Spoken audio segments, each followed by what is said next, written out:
देव, तुम्हारे नाना ने मेरे ही हाथों में अंतिम सांसें ली थी।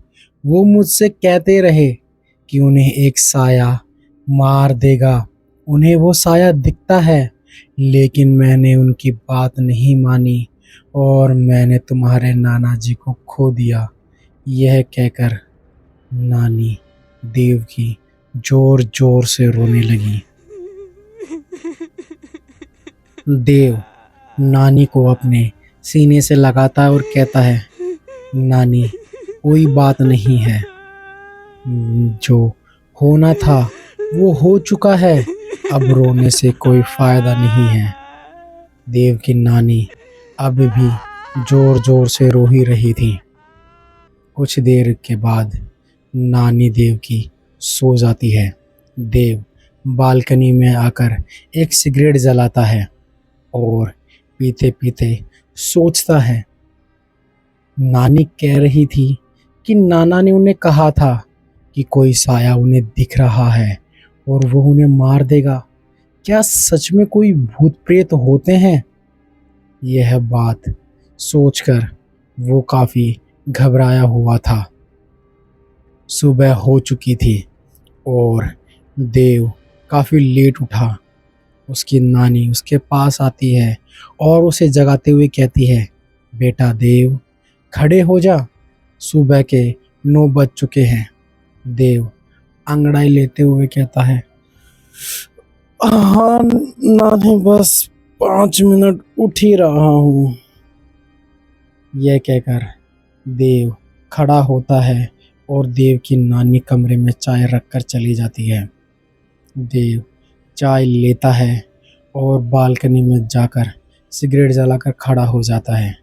देव, जो बॉम्बे का रहने वाला था, वो अपनी नानी के पास आया हुआ था। उनके नाना की डेथ 1 साल पहले हुई थी और उनकी नानी अकेली थी। नानी अब काफ़ी बूढ़ी हो चुकी थी और उनसे ज़्यादा काम होता भी नहीं था। देव की मम्मी देव को उसकी नानी के पास भेजती है कि वो कुछ दिन वहाँ अपनी छुट्टियाँ बिता ले और उसके बाद वो खुद आ जाएंगी। नानी को काफ़ी समझाने के बाद भी देव की नानी उस घर को छोड़कर नहीं जाना चाहती थी। वो कहती रहती थी कि उनके पति की आज भी उन्हें यहाँ याद आती है और वो कहीं भी चली जाए वो उनका पीछा नहीं छोड़ती। इसीलिए कहीं जाने से अच्छा है कि वो यहीं रहे। देव चाय और सिगरेट पीते पीते यही सोच रहा था। कुछ देर के बाद देव तैयार होता है और तैयार होकर वो नीचे आता है, नाश्ता करता है और नाश्ता करने के बाद वो सोफे पर बैठा बैठा टीवी देख रहा था। तभी अचानक से उन्हें एक आवाज़ आती है। देव पीछे घूमता है तो देखता है कि बेसमेंट की तरफ से ये आवाज़ आई थी। देव बेसमेंट में जाता है और बेसमेंट पर लगा ताला तोड़ देता है और उस बेसमेंट के अंदर चला जाता है। वहाँ जाने के बाद वो स्विच ढूंढता है। कुछ देर बाद स्विच मिलने के बाद वो लाइट जलाता है और इधर उधर देखता है तो वहाँ काफ़ी पुरानी पुरानी चीज़ें रखी हुई थी, जिसके अंदर एक मूर्ति, बुक्स और टूटा फूटा सामान रखा हुआ था। देव समझ जाता है कि यहाँ पुरानी ही चीज़ें रखी होती हैं। देव वापस उस गेट को लॉक करता है और वापस टीवी देखने लगता है। टीवी देखते देखते देव की आंख लग जाती है। तभी शाम के करीब 7 बज जाते हैं। देव की नानी उसके पास आती है और कहती है, बेटा खड़ा हो जा, आज तो दिन में कैसे सो गया? तभी देव कहता है, पता नहीं नानी, थोड़ा सिर दुख रहा है और कुछ भी नहीं है। देव अब खड़ा होता है और दोबारा नहाने धोने चला जाता है। जब वो नहा रहा था तो उसे एहसास हो रहा था कि उसके सिवा कोई और भी इस बाथरूम में है, लेकिन कौन? ये बात देव को पता नहीं थी। देव नहाकर बाहर निकलता है और नानी के पास बैठा बैठा बातें करता है। रात के करीब 11 बज जाते हैं और देव नानी को सुलाकर अपने रूम की तरफ निकल जाता है। जैसे ही देव अपने रूम में जाने वाला था, तभी अचानक से तहखाने खाने से किसी की आवाज़ आती है। देव दरवाज़ा खोलकर देखता है कि कहीं नानी ने तो आवाज़ नहीं दी। नानी सो रही थी और देव अब नीचे आकर चारों तरफ देखने लगता है। तभी उसने देखा कि बेसमेंट का दरवाज़ा खुला है। वो सोचता है कि ये दरवाज़ा किसने खोला। वो उस दरवाजे को बंद करने जैसे ही नीचे जाता है तो वहाँ उसे तहखाने में एक साया नज़र आता है। देव को लगा कि शायद इस तहखाने में कोई चोर आ गया। तभी दरवाज़ा पूरा खोल कर देव अंदर जाता है और कहता है, कौन है यहाँ पर? कौन है? जो भी है मेरे सामने आओ, वरना मैं उसको मार मार कर ऐसे ही मार दूंगा। लेकिन कोई भी नहीं आता और उसे एक आवाज़ सुनाई देती है, जैसे कोई आपस में बातें कर रहा है। देव लाइट जलाता है और इधर उधर देखता है, लेकिन वहाँ कोई भी नहीं होता। देव को समझ नहीं आता कि अभी उसने किसी को देखा, लेकिन यहाँ पर कोई भी नहीं है। तभी देव को उसकी नानी की बात याद आती है कि उसके नाना को भी एक साया नज़र आता था। यह बात सोचते ही देव काफ़ी घबरा जाता है। देव जल्दी से निकलने की कोशिश करता है। तभी अचानक से उसके पैर से एक चीज़ गिरती है। देव जैसे ही नीचे देखता है तो वो एक मूर्ति थी। यह देखकर देव काफ़ी घबरा जाता है, क्योंकि देव जब दिन में आया था तो यहाँ वो मूर्ति किसी और रूप में थी और अब वो हंसने के रूप में थी। यह देखकर देव काफ़ी घबरा जाता है।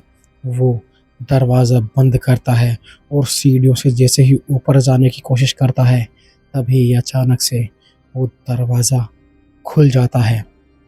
यह देखकर देव काफ़ी घबरा जाता है और एक साया उस मूर्ति से निकलता है और देव की तरफ बढ़ने लगता है। देव काफ़ी घबरा चुका था और वो अब यहाँ से भागने की कोशिश कर रहा था, लेकिन देव को पता नहीं कि आखिरकार उसका पैर किसने पकड़ा और वो तहखाने के अंदर चला गया। देव जोर जोर से मदद मांग रहा था, बचाओ बचाओ बचाओ, मुझे मुझे प्लीज़ बचाओ। लेकिन उसकी आवाज़ किसी के कानों तक पहुंच ही नहीं रही थी। तभी वो साया देव के सामने खड़ा हो जाता है और कहता है, तुम आए थे, तुम्हें बुलाया गया है। तुम्हें पता है ना, तुम्हारे नाना को मैंने ही मारा है।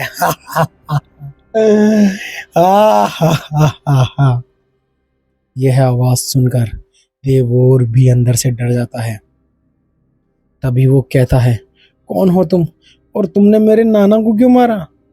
तभी वो साया कहता है, मैंने मैंने उनको मारा क्योंकि उसने मेरी बात नहीं मानी। मैंने उसे कहा था कि मुझे मुझे एक जिंदा इंसान का खून पीना है, लेकिन वो मुझे वो खून दे नहीं पाया। इसीलिए क्या तुम वो काम करोगे? अगर नहीं करोगे तो तुम भी तुम्हारे नाना की तरह हा हा हा हा मारे जाओगे। देव काफ़ी घबरा चुका था और उसने सोचा कि अगर उसने किसी इंसान का खून उसे नहीं दिया तो वो उसे भी मार देगा। देव कहता है, मैं कोशिश करता हूँ, मैं कोशिश करता हूँ, प्लीज़ मुझे जाने दो। तभी अचानक से वो साया गायब हो जाता है। देव जल्दी से भागकर अपने रूम की तरफ जाता है और यही सोच रहा था, तभी अचानक से उसके पीछे एक साया प्रकट होता है और देव ये देखकर डर जाता है। वो साया किसी और का नहीं बल्कि देव के नाना का था। देव कहता है, नाना जी, नाना जी।"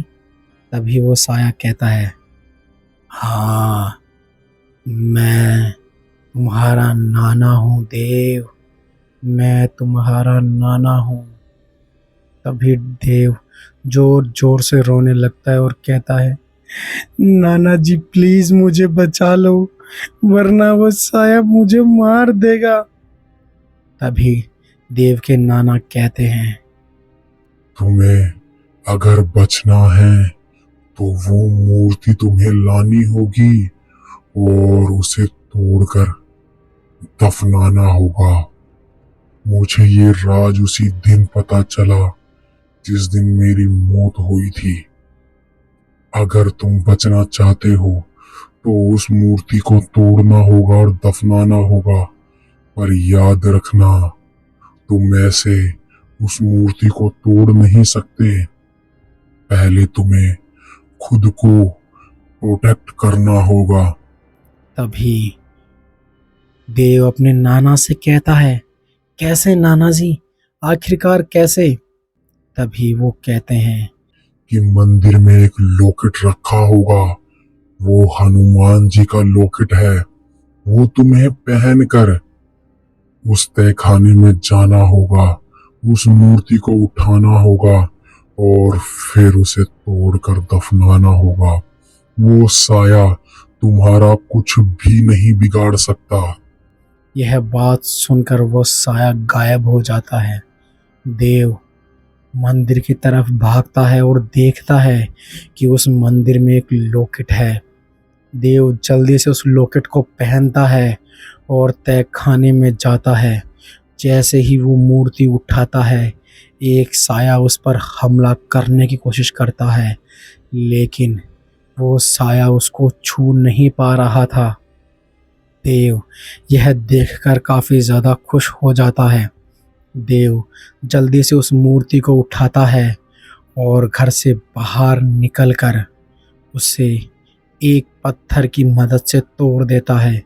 जैसे ही वो मूर्ति टूटती है, उसमें से एक चीख निकलती है और देव उसे दफना देता है। अब सब शांत हो चुका था।